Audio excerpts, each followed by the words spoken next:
Hi guys, MrRoflWaffles here. We've known for a little while that the Call of Duty Black Ops 3 multiplayer beta is going to begin for PS4 on the 19th of August, but up until very recently, that's all the info we've had. However, now Activision have said, you know what, we're going to give everyone the dates and make it a lot more clear what exactly is going to be going on. So on August 19th through Sunday the 23rd of August, PS4 players will have access to the beta.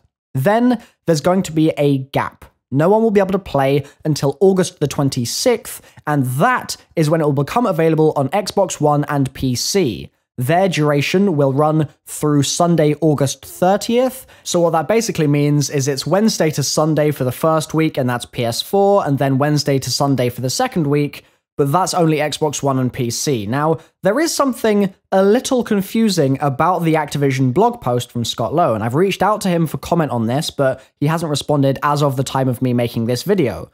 It's not 100% clear if PS4 users will be able to play the beta in the second week. It says, obviously, that PlayStation 4 access is earlier than the other two consoles, or rather the other two platforms, Xbox One and PC. From the way the article's worded, I'm going to go ahead and assume that it's going to be basically 5 days for PS4, and then that Monday and Tuesday break, and then 5 days for the other two platforms, but not for PS4. That's what I assume they mean from the way that the article has been worded. So I've been MrRoflWaffles. They are your Black Ops 3 multiplayer beta dates. The actual modes and maps and things in the beta haven't been confirmed yet. We'll get news on that very soon, I'm sure, and I will be updating you guys, so make sure you've subscribed, liked the video, and I'll see you very soon. Bye-bye.